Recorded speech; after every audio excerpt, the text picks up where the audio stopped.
Look out, Elon. All right.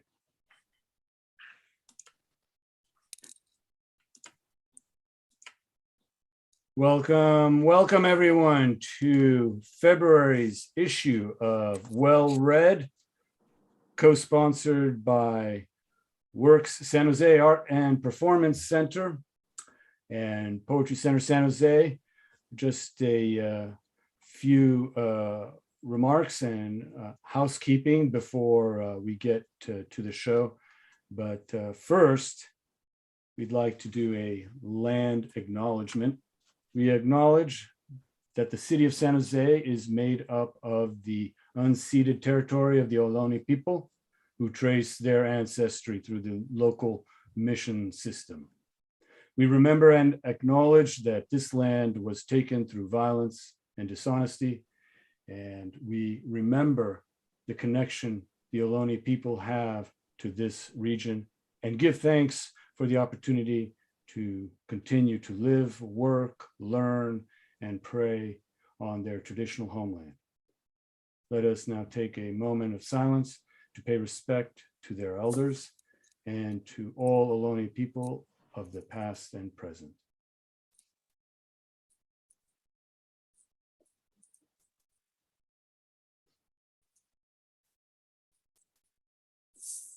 Thank you.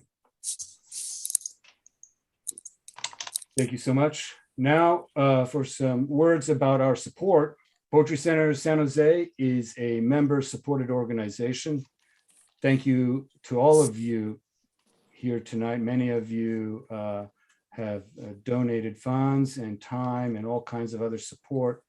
And we thank you for that, for the organization and our community.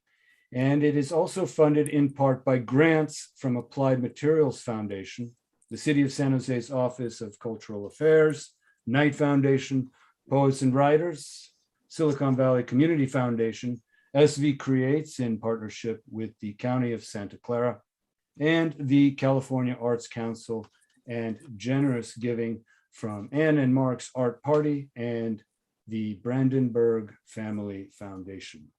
We have some upcoming events at Poetry Center San Jose. Those include Poetry Lounge with host Lisa Medley, who's in the house tonight, co-sponsored by Willow Glen Public Library on Saturday, February the 12th, 1 p.m. via Zoom. Email Lisa to receive the Zoom link in order to attend, and I'll put that in the chat. And feature for Poetry Lounge is going to be Jennifer Swanton Brown. Jennifer Swanton Brown, great. Yeah, just got that coordinated, so I wanted to throw that in there. Awesome, awesome. Thank you, Lisa. Thank you. And San Jose Poetry Slam, taking place every second Sunday of the month. Our next show is February the 13th at 6:30 p.m. featuring Alex the Great, just in time for Valentine's or anti-Valentine's Day, whatever you need, with host and slam master Scorpiana Excellent. And Scorp is in the house tonight as well. Chat her up for details. And stay tuned for information about other programs, including Bashar, Beautiful Black Books, and the return of our monthly workshop, Poets at Play. Oh, Remember that? Yes, that's going to come back. And now I'd like to bring you all to Joe Miller, who is going to give us some goings on at Works San Jose. Joe. Yep. All right. And we're doing things slightly opposite tonight too here, but hey, this was the look the other night at Works where we had the opening of the anti-Valentine show. Anti is actually in parens for this show, so the anti in parens Valentine show. So artists could look at it whichever way that they like. It actually got really crowded here and there, but our weekend hours are going to be 2 to 4 p.m. on Saturdays and Sundays, so pretty limited hours. But it's been really nice with just about 20 or so people coming by each day. So a good flow of folks so far in the first couple days. So Look for us all the way up to next First Friday. First Friday, March will be the end of that exhibition. There are 115 responses to this show. So we've got 115 works of art there in the gallery. For our first totally physical show, we've had 2 exhibitions that were video installations there at the gallery so far. And of course, as many of you know, we've had 2 exhibitions out at Mexican Heritage Plaza. Things are progressing with our new partners over at the new venture of Open San Jose, which you might have read about in the paper a little bit with the new grants from Knight Foundation and that. But we're looking to be in that new space probably around June to July with the public. We'll get it earlier than that, but then there's a lot of things to do with inspections and so on. So I'm going to give you guys a little bit of a secret here as well. This time I'm going to switch screens over here to a new logo for the Poet Laureate of Santa Clara County. And I've been working with SV Creates on this for a little while now, a couple months. And, you know, there's a lot of politics involved in logos and a lot of people to satisfy and that sort of thing. But this is going to be introduced soon. It was just approved by the Santa Clara County Library System today. So it's not quite finished yet. There's some technical things to work out and there'll be a little bit of adjustment in it, but this is going to be the new look for the program, not necessarily the laureate herself or himself, but the program from SV Creates and the county. And I was primarily working with SV Creates on this little guy and going through a lot of different kinds of ideas, dozens of iterations. And this was the one that got them all excited. So anyways, I'm honored that I got to be involved in that. I'm honored to have been involved in the Poet Laureate program for quite a number of years.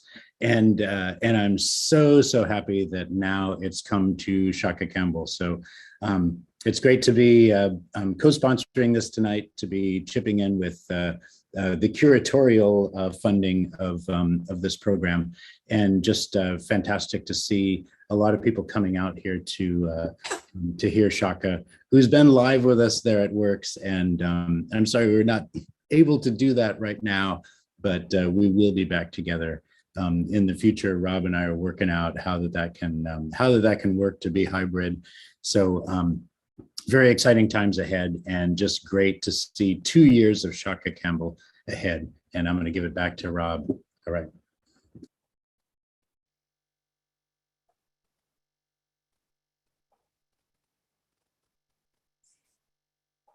Okay. That's good news, all of it. Now, we're going to go to the open mic. There were some folks who came in at the last minute. Go ahead and put it in the chat if you'd like to join. And we'll start it up. Please now welcome to the mic, Connie Post. Glad to be here. I know that I live in Livermore, but I feel very much like a part of your community. As Rob, you know, I've been for many years. So I'm happy to join all my friends tonight, and so happy to celebrate Tshaka. Since we're talking about the Olympics, I'm going to read my poem from Prime Meridian. And this was when I used to watch Nadia Comaneci a lot when I was a kid, because I was also into gymnastics. 1976 YouTube of Nadia Comaneci. I watched the video over and over, fixate on her thin frame, her small poised hands. She was 14, I was 14. Her body takes flight above the uneven parallel bars. The first perfect 10 score. I sat on the hardwood floor, my legs crossed, pretzel-like, breakable. In 1976, I too was practicing floor exercise and found ways to unfold my body. I learned how to hold myself in specific postures, found ways to fall gracefully. Often I wondered about Romania, I wondered about small rooms and the way she looked at herself in the mirror late at night. I watched Nadia. I watched her. I prayed for her safe landing. I kneeled in front of a television set and ignored the smell of booze and the particular way it crept under my door at night. I wonder now if she looks back, does she ponder how she escaped? How a young woman will cross a border decades later, knowing she can never return. Thank you. Thank you. That's awesome. Now, please welcome to the mic, Scorpiana. Excellent.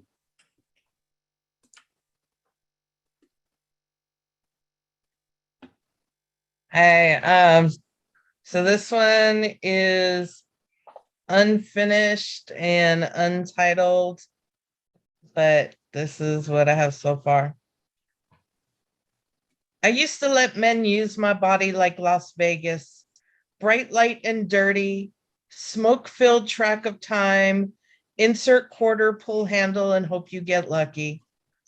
Or insert liquor and pretty words, and I would dissolve around their snapping fingers, dance on their hemlock tongues, and in weak moments, I would forget that my body was meant to be temple, settled for men treating it like tenement. So desperate for validation, I made myself move in ready. Had no idea that passing out sex like event flyers when I wanted love would leave condemned buildings in place of my heart. Had no idea that pretending to love when I just wanted sex would leave me mouse-trapped in tin boxes, strings threaded through the bend-in joints, skin folding into the unfamiliar epidermis of this week's roll of the dice. To be continued. That's it.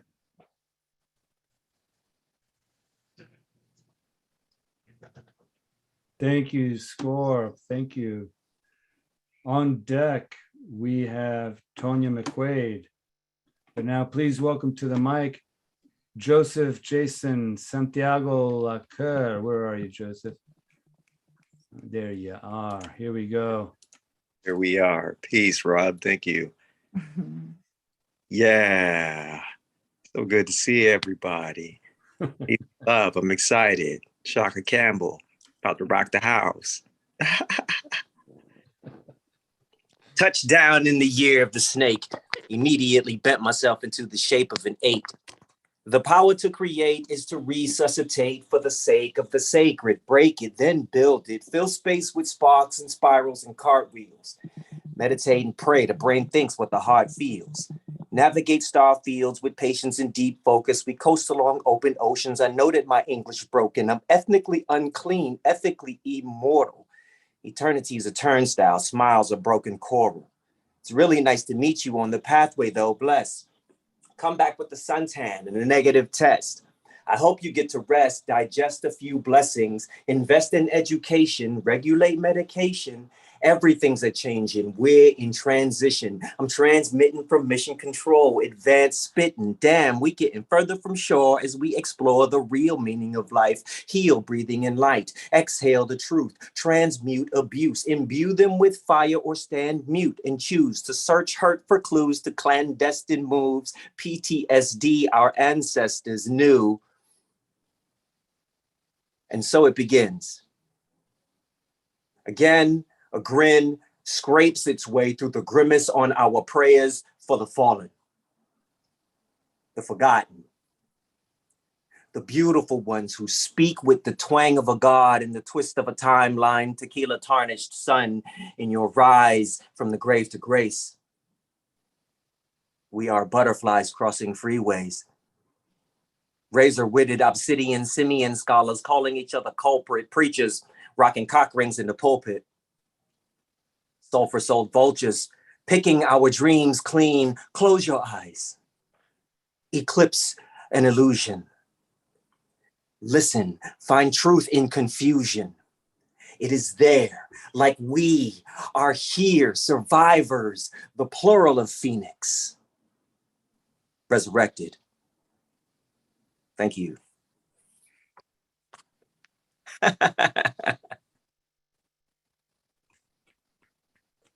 Thank you. Thank you. That was awesome. Thank you so much. On deck, here we go.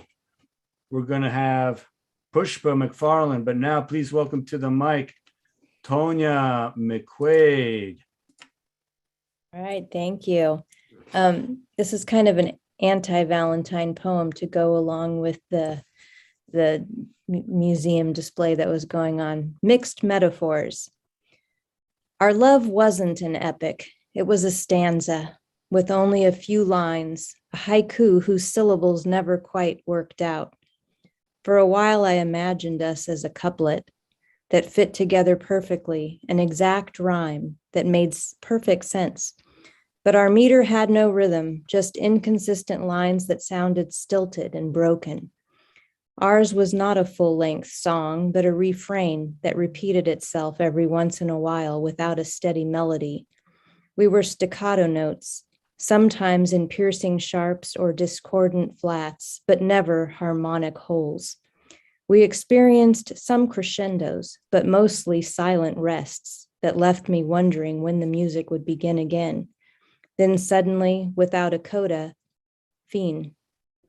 I guess that's the way with mixed metaphors. They don't end up where you think they will. Yours was a poetic rejection, a song left mostly unsung. But I have to say, you made for a good interlude. The sequel was far better. Thanks. Oh, that's great. On deck, we have Bill Cazzini, but now please welcome to the mic, Pushpa McFarland. Welcome, Pushpa. This is a poem about Robert Bly. I wrote this and I sent it to Nils and he was quite happy with it. So I'm reading this. Remembering Bly. And this is one of his lines. It must be that I will die one day. I see my body laid out. And it's from A Long Walk Before the Snow Began. I remember Bly taking the bus down. Sorry, let me start again. I remember taking the bus down to Santa Cruz to hear Robert Bly read. After his reading, the poet sat down on the stage with an Indian musician who was playing the tabla, a set of Indian drums, one narrow with a wider base, the other a rotund shape, each with a unique sound and rhythm. I cherished the sound of these drums as a child, and even now, my older sister had danced to those rhythms when she was young. I saw her dance, a lithe figure with grace and charm, keeping up the rhythm as the tabla master worked his hands magnificently on the taut skin. Mr. Bly was lost in the rhythm. He modulated efficiently along with the music. He shook his head in slow motion, keeping his hands over his head, his fingers moving gracefully to the beat of the music, as if he himself was playing the tabla. His fingers moved delicately in the air as he nodded appropriately. The tabla musician continuing rapid tones, each hand playing a different rhythm, conjoining in beautiful tal, the beat. I was so impressed as I watched the poet keep perfect tal, so synchronized with the music.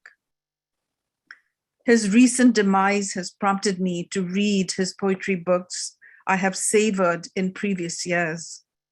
I do think he was the epitome of the music man. His notes created its own music, regardless of the words he chose to write. Thank you. Thank you, Pushpa. Thank you so much. And on deck, we have Lucinda Shaw Chatham. And now please welcome Bill Cazzini. Oh, if any of you haven't caught the beautiful Black Book series that Tshaka is doing, please do. They're wonderful conversations, beautiful insight, philosophy, poetry, play, all sorts of interesting conversations going on. The last one was with Yomi Sode, I think if I'm pronouncing that right, hopefully. And in the conversation, he brought up the term lapel du vide, which I was not familiar with. It's Call of the Void. And so it brought me back to this old poem from the early 90s of mine called Choice. Flow of winter melt under bridge, each stone brilliant though deeply submerged, as blueness beckons the lean over railing. Why ponder diving into the blue fluttering rush? How does suicide seduce even in the absolute beauty of wilderness? Surrounded with such intense cold, senses would quickly cease, leaving a warm glow at insulated brain's center, a vague recording of a limp body rolling towards some unseen snag. Steps are taken off the bridge, onto hard packed snow of trail, through forest of naked birch that decorate lower slopes of glacier-covered mountains. The grace of these sights, the delight so intense in the shadow of choice. Awesome. That's great. Thank you, Bill. Yeah, finger snaps, finger snaps. Thank you so much. Up next, on deck is Brandon Liu. But now please welcome to the mic, Lucinda Shaw Chatham. Hi, thank you. This is my first time here. I'm going to read The Birthday Cake. I heard you were in town. Exhilarated, my heart leapt. It was nearly your birthday. I made you my favorite, Lord Baltimore cake, with a special 7-minute mountain frosting. I whipped egg whites for 7 hot minutes over a steaming double boiler until they stood up in high peaks of white meringue. Baking from scratch must be a labor of love. I placed 2 layers of rich, moist yellow cake with thick, luscious icing in the middle on a plate, dressed it with the frosting, and covered it carefully for travel. I forget how I got the address, but I drove with my cake to the city, found the street, the stairs, the apartment, and rang the bell with great trepidation. But after all this, I stood resolute, trembling. I was led in by an older woman, a poet in blue. I knew her by sight from around the beach. I wondered if you were sleeping with her, or was it just an old story? We put my cake on a round table in her living room. I had written some words on top in colored icing. I'd taken 2 lines from one of your poems and changed them around in a humorous way to honor your birthday, your poem, the cake, delicious. I don't know why you refused to see me. I turned and went out the door, leaving the birthday cake on the table, uncut, untasted. Thank you. Thank you, Lucinda, and thank you joining us tonight. Thanks for having me. Oh, yeah, our pleasure. On deck is Larry Hollist. And now, please welcome to the mic, Brandon Liu. Welcome, Brandon. Thank you, Rob. Once again, congratulations, Tshaka. So happy for you. That's why we're here. Anyways, I'm going to read an old one today. It's called Borders. The borderline that we hide behind was not always blind to violent crimes back when children's rhymes were louder than these dire times. But how many times can we turn a blind eye to the line that divides homes and families, hearts and family trees? My mind's eye can only see so far, but at least I can see past the color of someone's skin for who they are. If I had a hand for every person disserviced by our border patrol, I'd have enough to tear down the lies we tell ourselves that we cannot help others, that we are incapable of the human capacity for compassion and friendship. Out there, a child cries without his mother in the dark. Out there, a mother who left her family overseas tries to please strange men for money to send home so her children don't have to starve. In a country where exclusivity is not its namesake, why is it so hard for people to get a green card, to buy a house with a lawn and a backyard? They start you off with the paperwork only to tell you later that your travel visa is outdated. Where is the justice? Where is the help? I'm tired of hearing people speak about victims and those that can't be saved, because they're still out there waiting for the kind of people that can stop hating and open their arms for others. So let's stop with the talk of a new world order. What the world really needs is a country without borders. Thank you. Your snaps, yes. Thank you, Brandon. And now, closing out the open mic, please welcome Larry Hollis. Welcome back, Hi, thank Larry. you. Thank you, thank you. Oh, it's so good to see everyone, even not just on the screen. Congratulations, Tshaka. I saw the ceremony this morning, although between my phone and the size of the broadcast, you were about a quarter inch by a quarter inch. It was great to see you this morning. This is called Raising the Bar. 1956, my dad cleared a height of 14 feet 2 inches with his metal pole into a pit of sawdust, setting the record for his college. But it was not enough to go to Olympic trials. Cornelius Waterman held the world record at 15 feet 7 3/4 inches. In 1956, African Americans in Memphis walked to work as part of the bus strike, in the early days of modern day fight for civil rights. Since 1956, the pits have changed from sawdust to foam, from landing feet first to landing on one's back. The poles have changed from metal to fiberglass. The change made the techniques so different that my dad felt he could not coach the new method.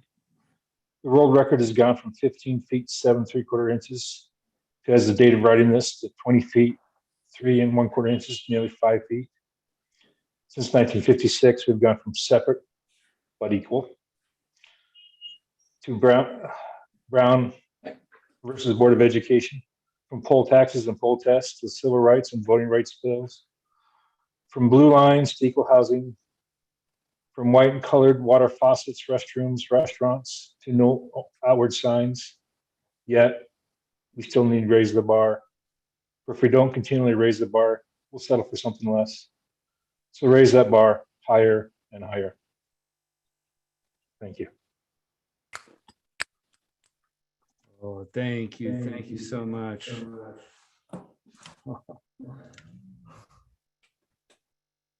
Thank you, Larry. And that concludes the open mic. Now we go to our feature, but first to extend a big thanks to Janice Lobo Sapigao for her tenure as Santa Clara County Poet Laureate. She did a great job and left us raising the bar with, talk about raising the bar, with the Santa Clara County Youth Poet Laureate Program. Many, many thanks to Janice and to her team. Also there, Kiana Aguila Labra, who is working the program. And we have Anuk Ye and Mahadar Aklilu. Anuk as the Poet Laureate, Youth Poet Laureate, and Mahadar as the Vice Youth Poet Laureate, representing poetry, the word, and social justice issues today. And I hope you folks are able to attend some of the upcoming programs and events that they are going to feature in 2022. So many, many thanks to Janice.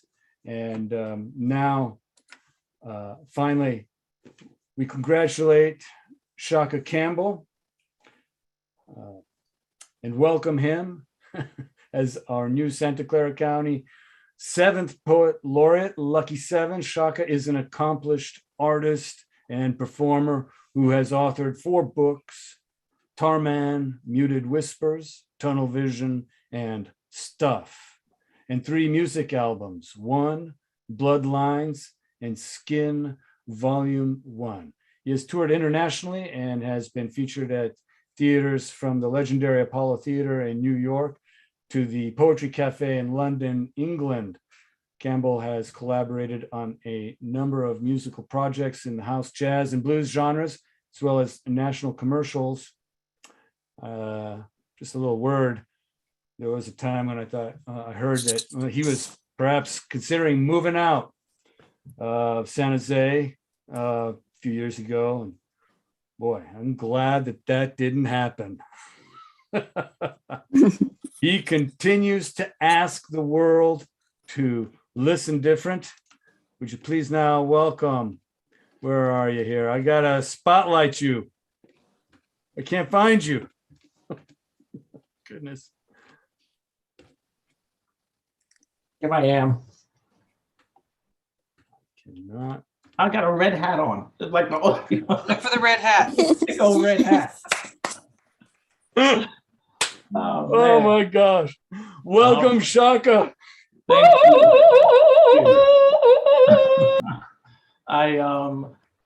I'm humbled. I'm honored. As I said before, I've said this many times. I am standing on the shoulders of many before me. So you know, there is no PL7, as I call it, PL22. There is no PL22 without PL6 and 5 and 4 and 3 and 2 and 1. So appreciate that. But all right, let's have some fun. All right. I'm gonna do some poems. Let's say some words, stuff. I'm gonna do a couple.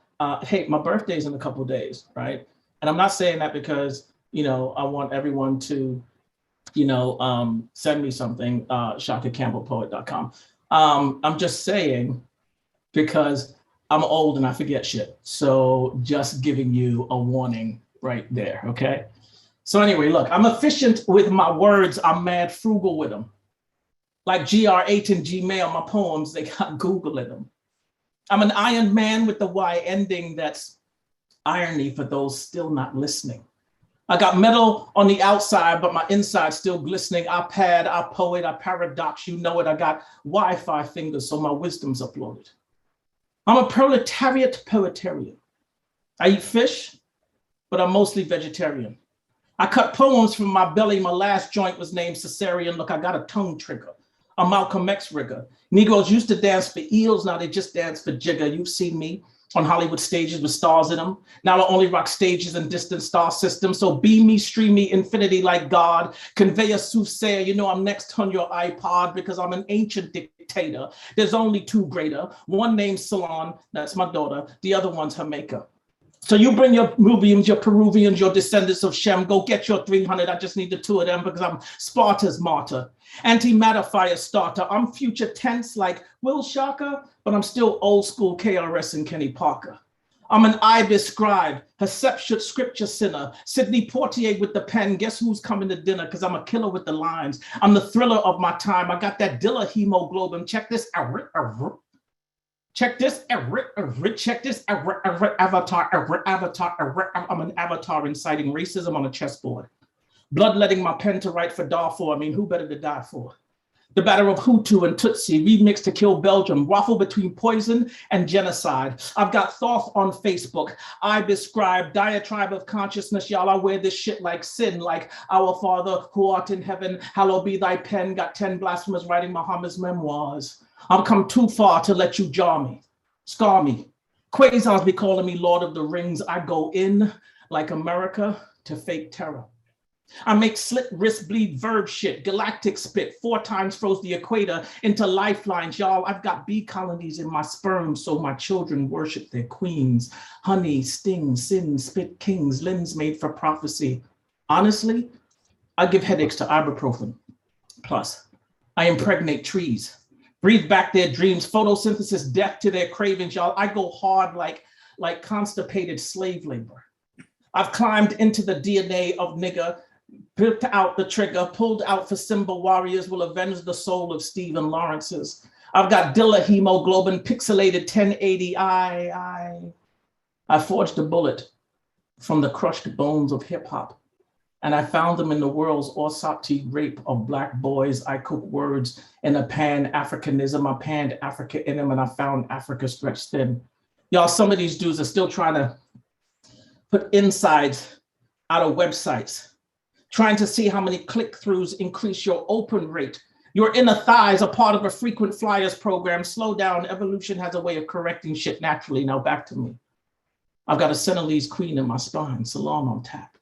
Your status is a backward star, your rats in the dark. Your oversight empty, I overstand plenty. God's son dilated, I'm the son of sons. Mankind in my tongue, freedom in my think. Y'all, I love this poetry. I read this poetry. I write this poetry like the FBI writing Malcolm X's obituaries in invisible ink. Y'all see me, hear me, listen different. All right, y'all ready for some poetry? We good? All right. All right, let's have some fun. I'm just gonna jump into stuff. I was trying to figure out what I was going to talk about today, and I feel like I'm just probably just gonna go all over the place, but there's one thing, well, let's go here, right? So I was, I found this, I was looking through some poems and trying to put stuff in order, because I realized that after time, moving poems from one place to the other, I've lost some of them, right? So, and then ones that you know off the top of your head, and then, so you never write them down. So needless to say, I've been trying to do this, going through this process. And I came across this one that I wrote right in the middle of sort of the pandemic. And, there was so much death and so many things happening from, what was happening with BLM and happened to these young Black men and young Black women getting killed. And then the pandemic on top of it. And I think I hit a bottom and wrote this. It's called Too Many Bodies Used as Decoration. These names are swimming homeless in each nightmare renamed normal. Every dawn with a different dog tag tethered to a new eulogy, written in scripted COVID, in Black hate, in underlying conditions, in places that hold on to loss as breathing normal. Now in a corner of the room, in a sunken refuge, our eyes making love to the darkness, and there lays the remnants of mothers, sons, and sisters screaming, please, please come back for me. Please come back for me, in a silence so loud it extincts entire families. So guttural, it earthquakes the cemeteries already growing in their bellies, these unearthed spirits. There are so many ghosts with forgotten homes trying to make their way back to penance. And I can't sleep through the night. I can't sleep anymore of this pain, any more grief. I want my dreams bulletproofed. My night terrors proofread for words like death and sick and Black and quarantined and privileged. My amens only privy to fear. Consider whether alcohol will attack with the same vitriol, will reclaim a peace once ignored. We are the scored bones of stolen skeletons since wombs, hidden in chambers, etched in a crevice between sorrow and memory, where the names crawl out of bodies too unborn to be resurrected again. I'm flooded. I am swallowed and swallowing. I am tired of decorating my dreams with obituaries, I need to return to a sleep where I hear the names, these same names yelled from windows and rooftops versus pulpits, where running is toward things and not away from. I need grandmothers teaching the old world to new children. I need to return from this mistaken tomorrow. I need to return from this mistaken tomorrow, this place of dig and bury and terror and the terrorized. I need the names to be still, to be unbothered again, so that I can sleep once again. Thank you. It's a pretty, I think it was just, I got to that, there was so many things happening at that time, and it was like, you felt like there was a little bit of breath and then something else happened again. This was probably, God, I don't remember what month, but yeah, it was not great. And that's what came out of it. What else? I'm just gonna keep talking, right? Because because I'm doing a feature. I was supposed to be probably something more articulate should have come out of that, but it didn't. I'm trying to look and see what did I have in store next. Saying a lot. I didn't want to go right here. I didn't want to go to this immediately, but I'm going to anyway, because I've got the microphone and I can do what I want. I was sending I'm doing this thing at work that I've taken upon myself, right? And it's during Black History Month. I am doing what I call a tidbit of the day. And I just put it in our company Slack, right? And it's a little bit of information about a Black person during Black History Month, right? So to kind of spread the knowledge, so to speak. And so my tidbit number 3 was, and I'm gonna butcher this name, is Joseph Boulogne. And he was the son of a wealthy plantation owner, and his mistress, an enslaved woman on a plantation, resisted enormous adversities of class and race throughout his life. He eventually rose to the pinnacle of Parisian society to become one of France's heroes and a highly regarded 18th century musical figure. So it was one of, back then, one of the kind of first and earliest classical musicians in Paris. And I sent this message out. The story's going to end soon, don't worry. I sent this message out and somebody wrote back and they referenced a Teen Vogue article. And the article is slave women can never be mistresses. And I didn't even catch that, sort of I was just writing about what was put down in some of the history that I did, but it didn't even hit me how true that is, which then led me down reading the article about it. It's in Teen Vogue, and if you need it, I'll put the link in the chat at some point. But it brought me all the way around to sort of looking at how I talk about things, but also to a poem that I wrote called Farming, which I'm probably going to rename a bully, but you'll see. Here we go. That was a long intro for this poem. The slave population of the breeding farm was mostly women and children not old enough to be sold, and a limited number of men whose job it was to impregnate as many slave women as possible. The slaves were often given hoods or bags over their heads to keep them from knowing who they were having forced sex with. It could be someone they know, perhaps a niece, an aunt, a sister of their own, or even their mother. The breeders only wanted a child that could be sold, bully. Body, a pocket like a marsupial slotted with macroeconomics, these sisters bred of breeding farms, bleeding from parts still too young to name, bully. Only she knew why they all shared the same smile. Handmade like a single carpenter chiseled the corners. His signature, she knew, because her sisters and her mama shared the same story, had the same purple pulp on the skin, the same flower, withering blossom, elbowed, leaned into the shoulder, the neck, a smell of burnt metal, same like uncle. Seemed like uncle when the air was stale, filled with sulfur from shoeing Mass's horse, the same. Bully. There's a simple touch, woolen hair hiding God in its regime and nightmares hanging from their blackened eyes, midnight hooded to hide a familiar design, 5 times 50 a kind bully.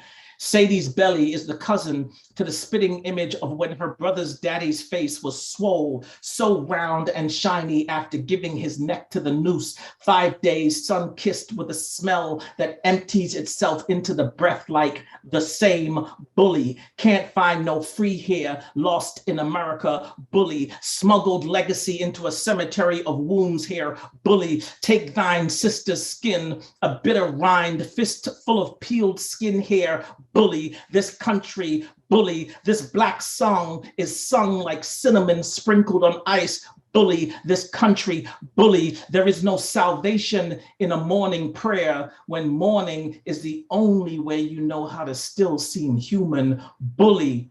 When there's no trace of human in the man and humanity looks back at itself, YT are the only letters that come first. YT always seems to come first, even in retrospect. Bully. Thank you. Whew. All right. So I'm going to do this thing. Is Janice still on? I think Janice is still here. Hopefully Janice is still here, because I am just going to blatantly steal something that she did in a presentation not too long ago. So I'm going to ask everyone to just put a number in the chat, from 1 to 52. Just throw them in there if you can. And so what I'm going to do is, oh God, I'm stealing it straight out of Janice's book, Circle C. So over the last couple of years, I've done, maybe 3 or 4 years, maybe one off and on. I write a poem every week of the year. And so what I wanted to do, and this is similar to what she did, was I am just going to pull some random numbers out of the chat, and I'm going to go to that week and write the poem. Read the poem, write the poem. This will be a very long feature. Read the poem from that particular week. So let's go with, I'm gonna have to go with Janice because I stole this from her first of all. So let me look, number 24. Let's see what was happening in 24. I am looking. Aha. So this was based off of a picture. I'm not going to be able to show the picture, but it's a picture of someone holding a camera, right? And so you see the front. I don't know. Can you? Where am I on my screen? There we go. Can you see that? Yeah, we can see Okay. it. Kinda. Yeah, it's the front of a camera. So this one was called 620.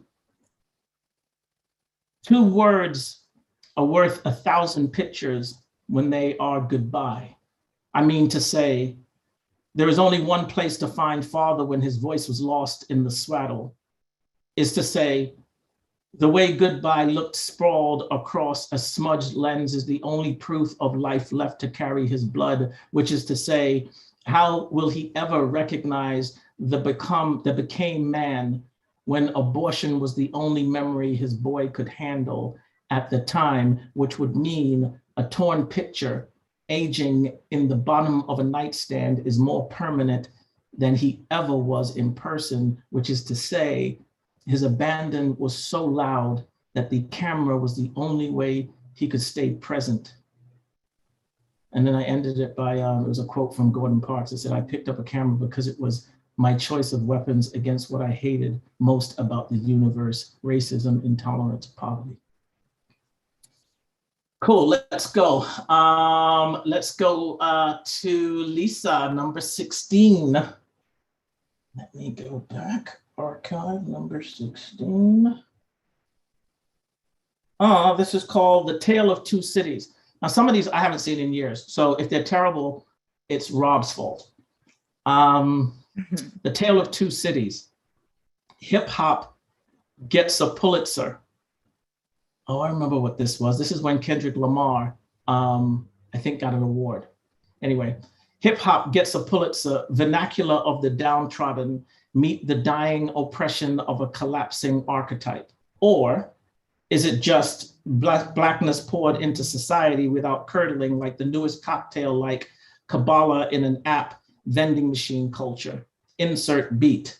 We be Bindi, accessory, K-dot, necessity, the new iceberg slim, revisited complexity, the new French Revolution, Kendrick's contribution, the aristocracy of melanin is being processed effectively. Needless to say, it was the bootleggers that kept the party going. So cheers to Kendrick. That was that. Number, let's see here. Of course, those would be like 3.17. You see, you let people loose in chat and they go crazy. Allison, number 7. Let's go to number 7. See what comes up. Hold on, almost there.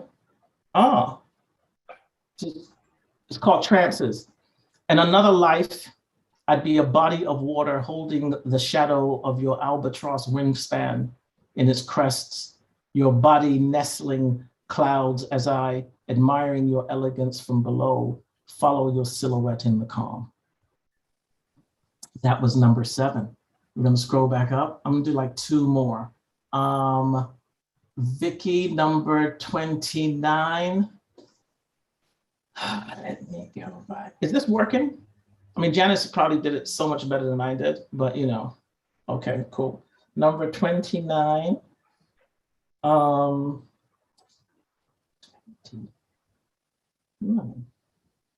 could spell. This is called, I don't know. It's just called 29. Their eyes retire. Oh, their eyes. Well, now I know what this poem is about. Let me get into my voice. Their eyes retire on a strip of thigh that whispers around the fall of her skirt. See how I had to switch it up? I had to change the voice. On a strip of thigh that whispers around the fall of her skirt, it is summer. And he is at war with how this simple stretch of land is conquering everything in him meant to anchor soul, body, impulse. This fetishized slither of flesh is an island sleeping in a corner of him left to harvest after his last relationship. And now there are no new names for love. The last cargo has tried them all on, yet the feeling peels into every morning. And here again, he is writing in fortune teller, thinking how to turn a blade of grass into an acre. That's that one. And let's see. Well, there's 2 people that picked 43, Lorenz and Tanya. So, oh, wow. And Lucinda. Well, I guess it's going to be 43 then. Let us see. 43. I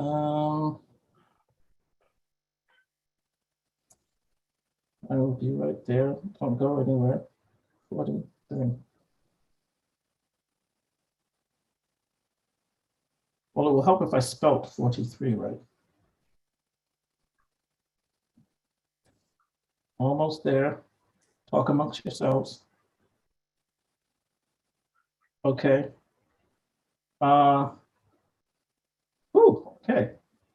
This is Don't know if you're gonna be able to see this. Again, it's off another picture. It's not gonna work. No. Uh-oh, uh-oh, uh-oh. And there it is. Can you see? Okay. It's called Uneasy. What it is like it's like a wave crashing into the sand. Feels like 20 tons of goodness tightening around the Adam's apple. And I wonder, do they know how easy it is to suffocate? How their gifts ooze off the tongue so unknown poisonous, like this is brand new, but you'll be, don't worry, it'll be fine. When will you? Wow, that's fantastic. Now what? How are they going to? It's almost the rest of your life. Good morning. You are, we should, you should, will, hello. And so goes the prose, reaching its fingers deeper into an already wrung stillness. This is what anxiety looks like on the other end, on the other side of smile, staring down from the depths of its expanse. Funny how joy resembles whelmed when it has time to settle into the skin. A monster dealing in the letting go of. This is what anxiety looks like. The loosening, the body from itself. Fair in its chameleon best, taking a pilgrimage of the soul with all of its almost hair firing through water and its flames riding the quest as simple beast calling for its home. But home is where I keep them locked away. The doubt, the scars, the unseen steps backwards into the same footsteps that took to the water in the first damn place. That was 43. Thank you for indulging me in that. That was fun. Made me go back to a bunch of poems that I haven't looked at in a while. I got a couple, just a couple more. I still have time, Rob, just for maybe two more. I don't know where you are on my screen. Yeah, Okay. You got time. Perfect. It's your show. It's my show. Well, if that's the case. Until you lose your voice.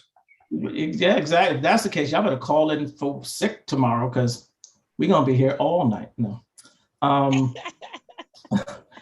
What did I want to do? Okay. So let me find this one really quickly. It's called Black Peacock. And I wrote it for a good friend of mine. Their name was Corey. They're no longer here. But yeah, this is for Corey. Black Peacock. He was a piece of several, with 2 handfuls of God feeding the truth into whoever he presented to the world. Biscuit, they called him. Or rather would sky from off of her tongue when asked too many questions, and many were asked because he was of many, not exclusive to what the all wanted to shrink him into. And as being of everything, he couldn't be just what his body told him to be, because the soul whispers louder than the skin he is folded into each day. Each night was left for her to pluck the stars from the dark to light her own path in any direction beyond them. And because of them, she'd wipe her lips with the same hate they later turned to thirst. Now, some 15 years later, they're cool. Later, they hunger for her walk, a byproduct of fleeing himself in grace, a strut punching at the sky in pride, sprawling about in vogue, then in the only way she knew how, and now in vogue, she is swallowing hashtags like acceptance came lined in these Dior A-lines. Miss Biscuit, he'd proclaim. And if that's too hard to swallow, just hold on tight to the last 2 letters, because I am it, she'd say, but no one cared. No one cared that before the seams were stitched, he was of stolen fathers and hugs that smelled like needles. From where nothing was defined, just owned, then taken. That his first step in red bottoms was the footprints made walking back a bloody beating because he wasn't the one thing they said he must be. But today they say he is amazing, that he is glamour. Must be the new aristocracy stitched into the lines of the Givenchy draping neck. or the vintage Versace coveting his arms. Today, he is anything and everything. Today, he is now flashbulbs and runways, now icon and gram setter, now the next new. A burning building running into a forest fire, and they will revel in their beauty, that flint tongue, their Hermes stride swallowing air. Today they will say how high the flames rise and how they are phoenix, and he will watch from within the flame as they try to take his fire and call it their own creation, like a Madonna dream set ablaze. And he will never forget the yesterday that made him feel like he had to burn out the everything that was the only anything they always were. Thank you. I am going to do 2 more. And this last one, second to last one, once I find it. Well, I can't find it there, so give me 1 second. We okay? Is everyone doing okay? Perfect.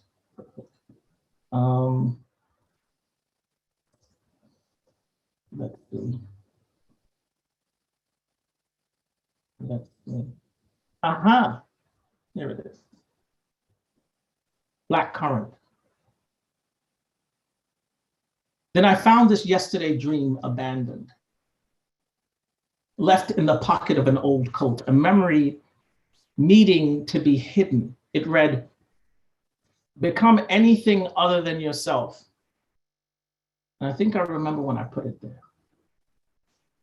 They say we should know these things, that men who look like us know only coarse hands and empty.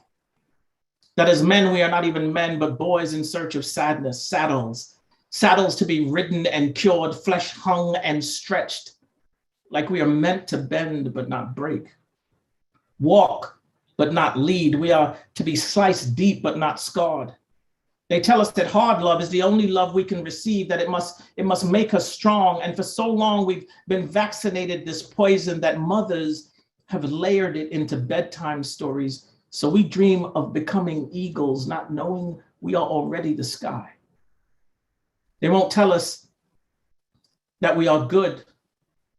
They want to tell us that we cannot afford love, cannot distinguish desire from connection. But you tell me, how can you embrace a wrung neck still warm from rope burn and continue to believe there is hope for your children without it? We know love. We know it after the claws have been removed, after the errant bullet, love after the daughter 10 shades lighter, love after mistake and reload 44 times. This label that they've given to these silhouettes of dragons is a description our pigment has grown immune to. We have learned how to be prisoners with men in our chests, chaos at our feet.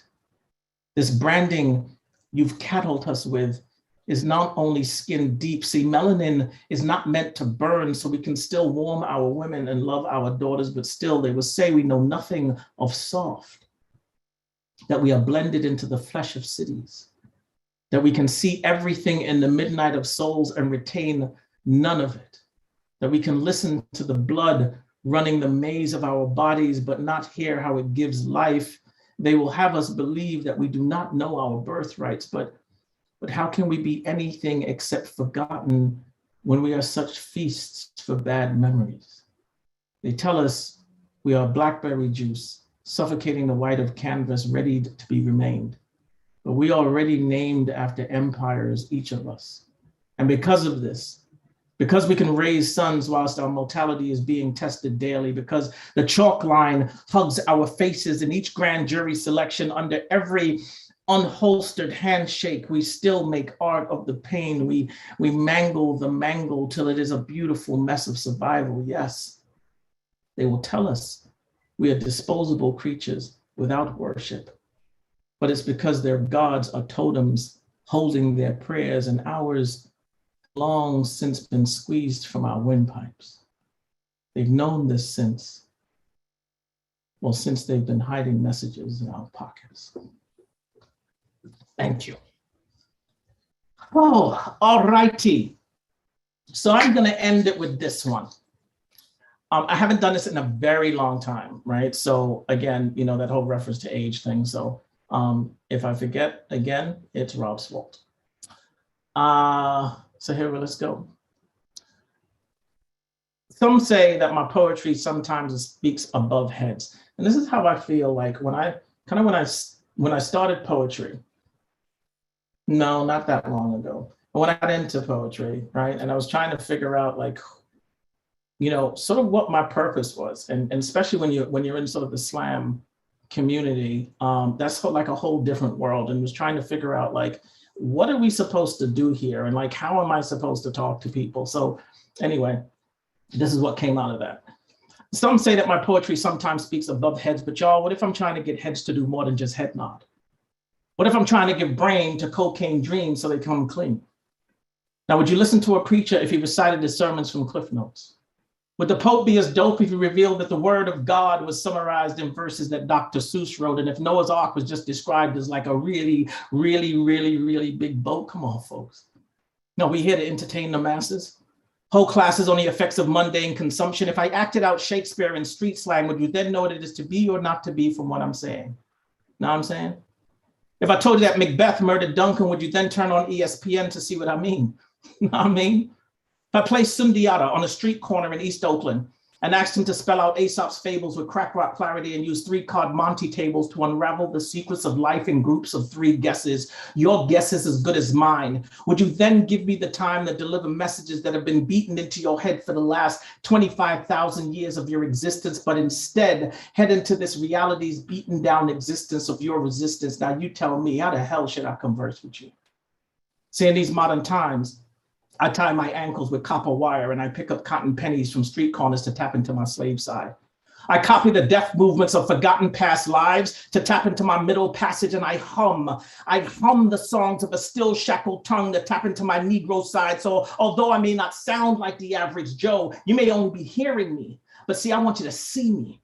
I want you to see me in Harriet Tubman visions, where the Underground Railroad buries the sound of oppression in shotgun blasts and long strides, where midnight rendezvous of field slave secrets are held in the palms of mulatto children, and its guilt reconciles with death at the gates of hell, making fun of its own shadow, to tell you how mothers still hide the route of the Underground Railroad in their breasts so that they can feed their children freedom from birth. See, I ain't no goddamn soothsayer, but I will continue to dream in plural and write inside of future images. Use the stretch marks of pregnant women to map the surface of our destinies. Slap the face of the dying.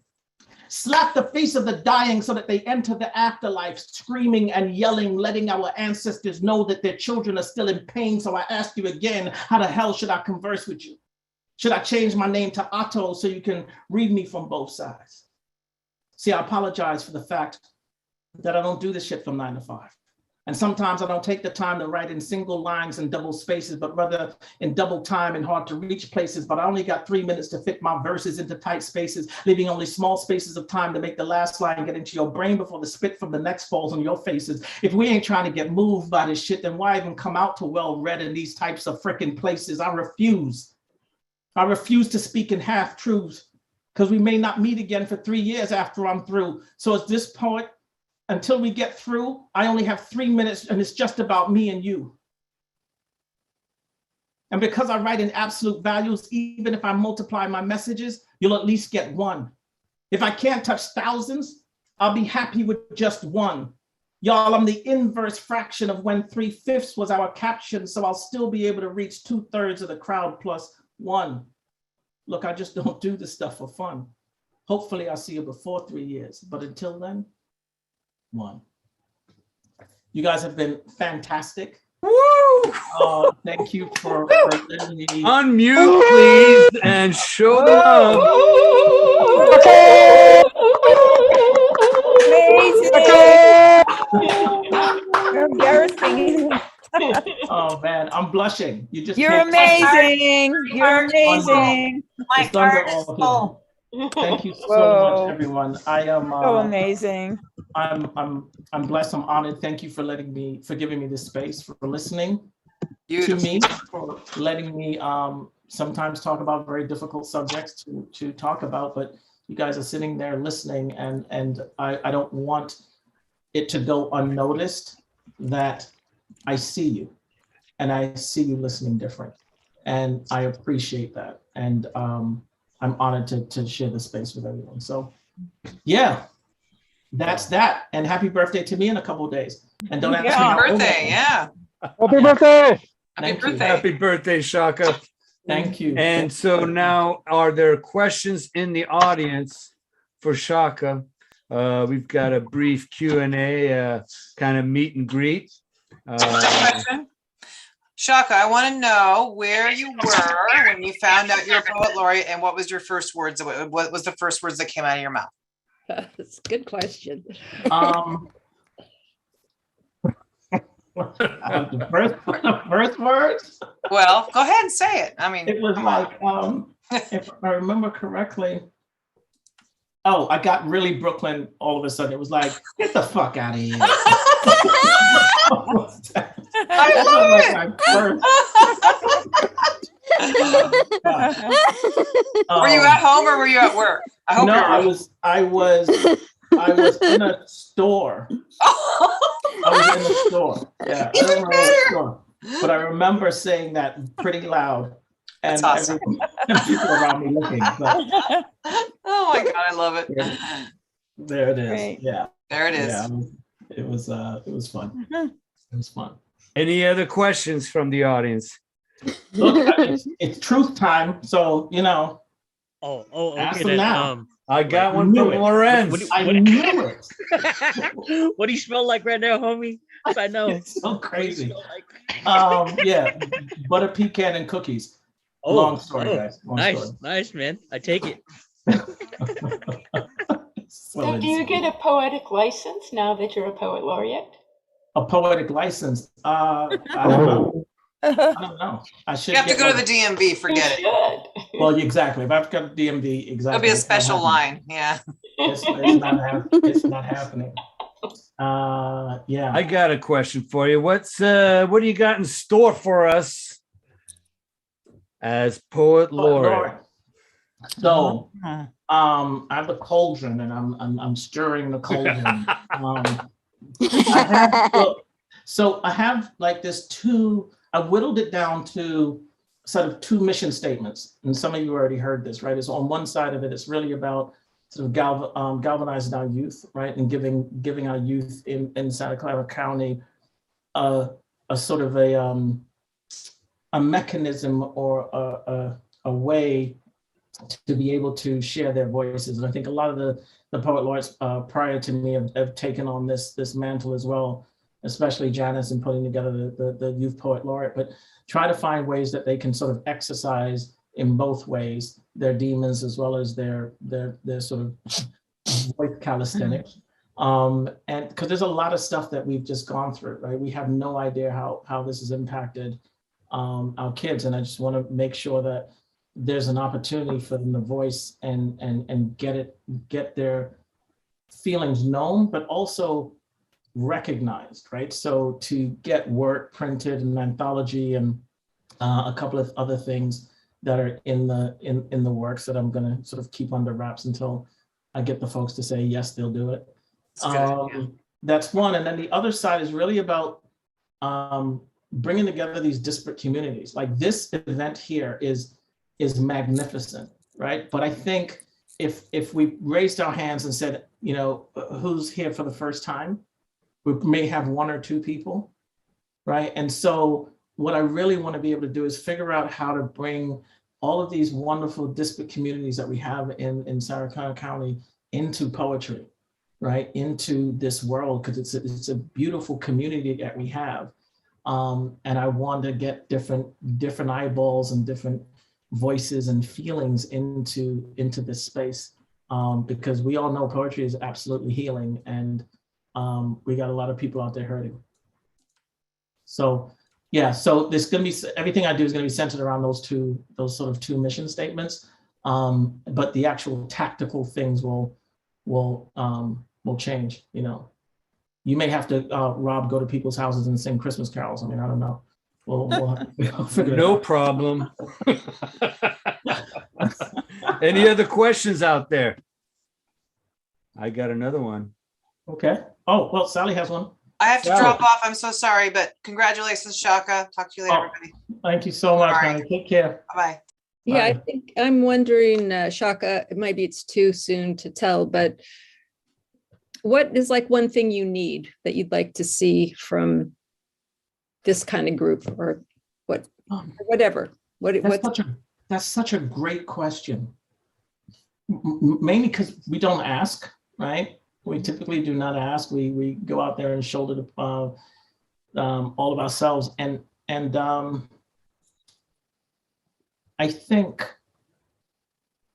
I probably will have other answers later, but right now it's for the folks in this room to act as sort of lightning rods, right? So what's going on, what I'm trying to do, what we're doing, like get that stuff out to as many people in your networks as possible and bring folks in. I mean, if you notice with Beautiful Black Books, it's definitely, it's part of Poetry Center San Jose, so rooted in Poetry Center San Jose, but I'm trying to get people coming from across the pond, right? Interviewing folks from London, right? So we can get that sort of cross-pollination. So I guess what I would ask is for everyone to as much as they can to socialize, what we're doing, not just me, but like what Joe's doing, what Poetry Center San Jose is doing, just get stuff out there so we can get as many people sort of around the art form,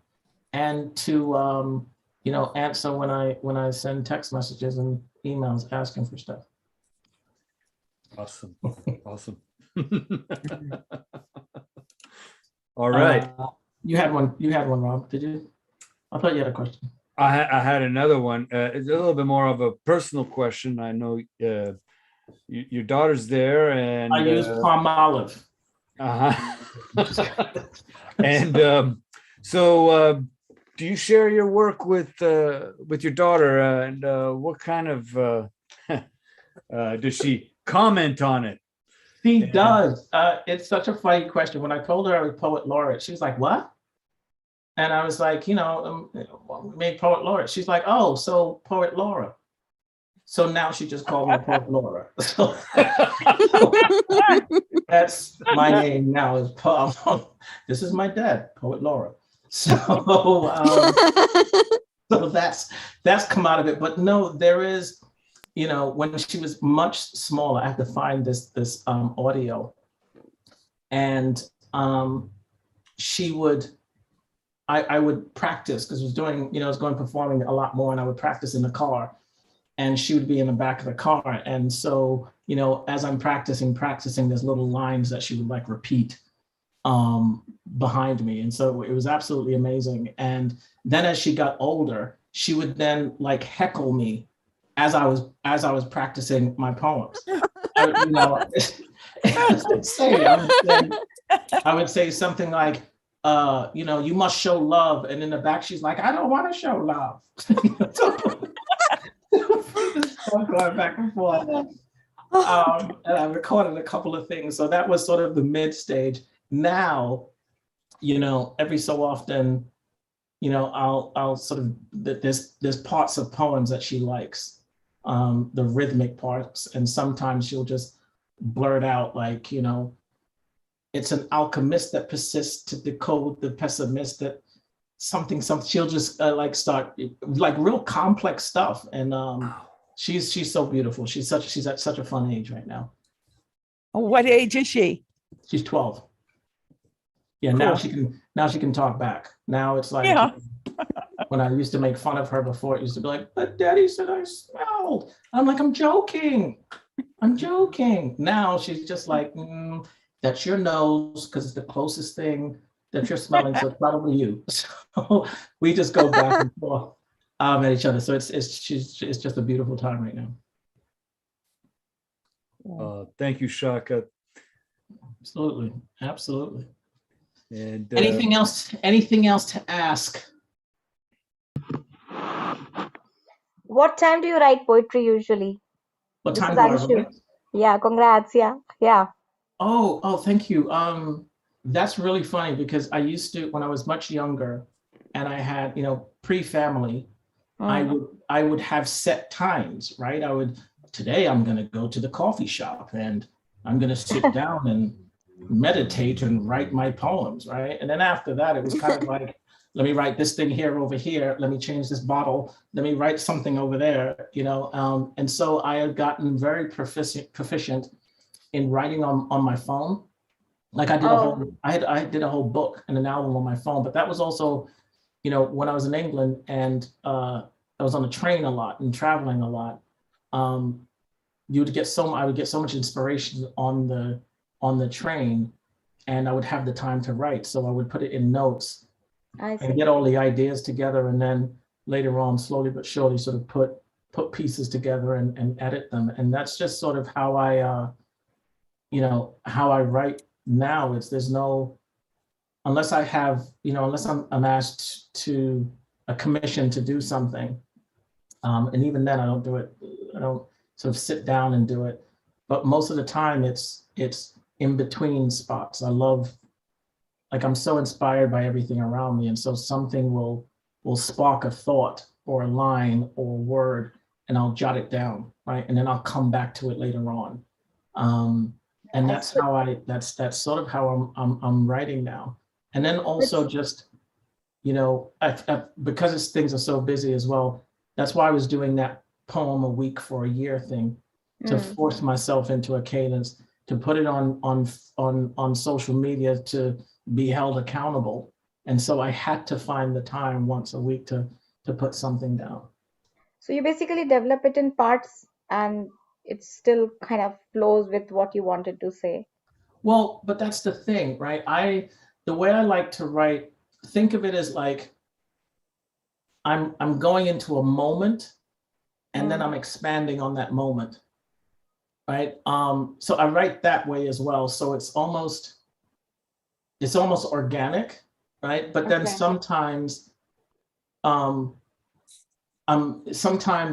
just writing the everything. Right. And then I can carve it into a poem. Okay. You know what I mean? Because I always say it's like I want to write such that if you read something today and then you pick it up 5 years from now, you get something different. And I think if you go into your work with just the one vein, writing in that one plane, then I don't know that that's going to happen. So I like to write in pieces so that it can layer. I hope that makes sense. Thank you. Thanks for sharing. Sure. Do you have your next Zoom live reading planned yet? Because I'd really like to hear you again. Oh, thank you. There's probably something in there, and I'll put it up on Instagram. I just can't, between work and everything else. Work, I call it Tshaka and Weekend Tshaka. The two I'm getting since the appointment. I have to figure out how to separate the two so that I can get my calendar together. But something soon. But you can reach. I'm on Instagram, Papa Tshak, PAPPTSHAK.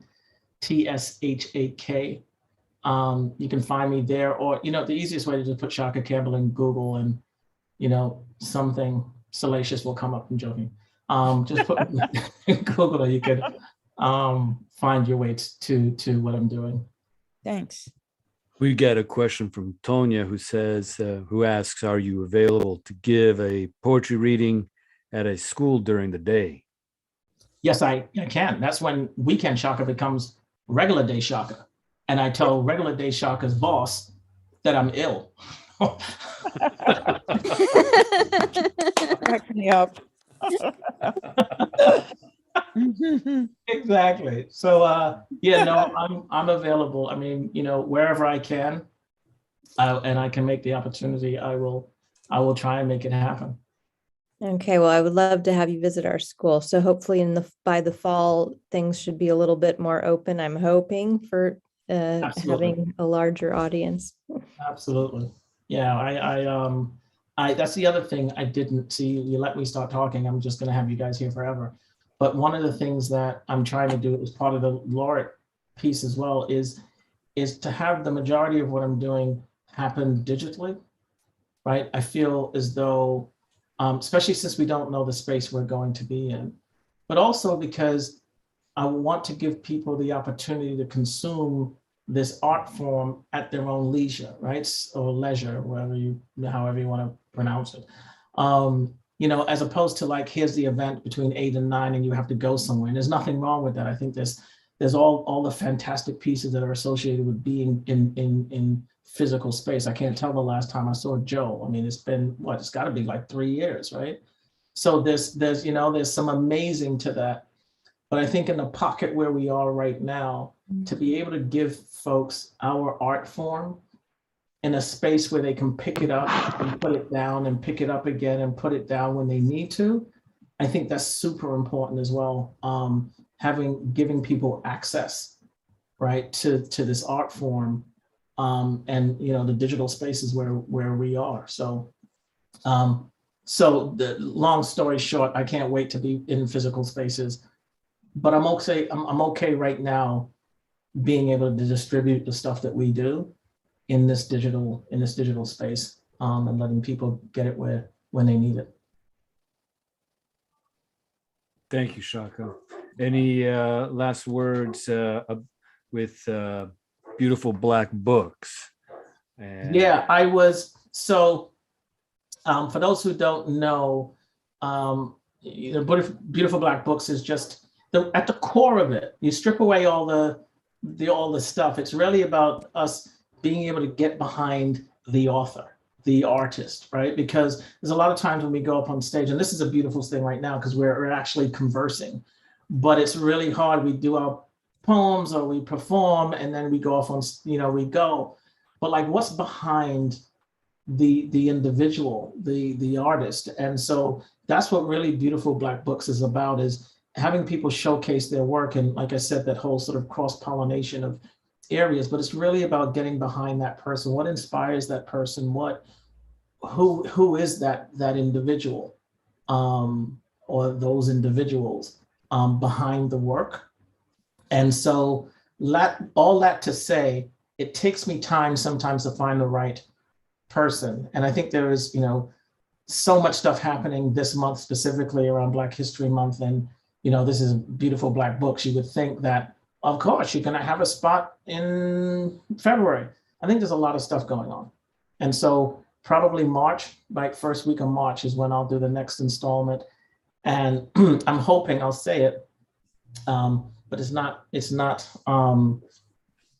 not completely confirmed yet, but there's a young lady out in LA who's a poet, who has books, who's a mom, who's doing some great work on sort of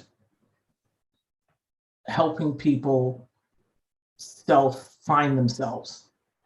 That's a really bad way of describing what she does. It's beautiful work. And I wanted to share that with everyone. So that's probably tentatively is going to be March 6th. But I have to get all the details together for that. So long story short, probably nothing in February, because there's a lot of stuff and I don't want to pull away from a lot of the great events that are happening in this month. So I'll sort of wait till March. Thank you, Tshaka.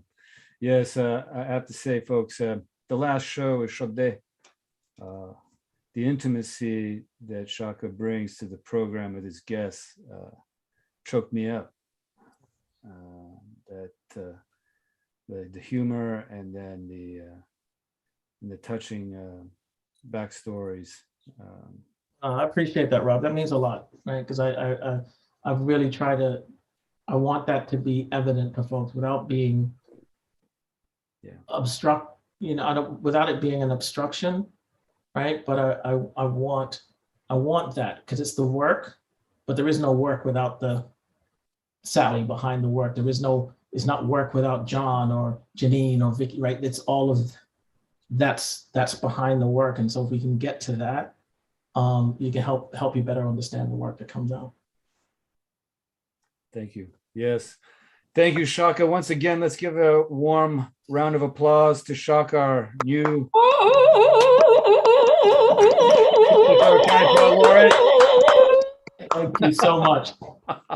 Thank you all for coming tonight to share the love and send it to Tshaka. And Want to once again thank Works San Jose Art and Performance Center for co-sponsoring, and go easy, all of you. Be well. And our next program is Poetry Lounge with Lisa Medley.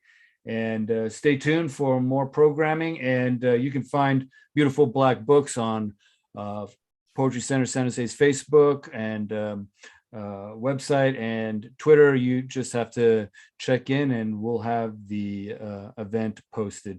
And once again, thank you all and have a great night and great rest of the week. Thank you, Rob. Good night.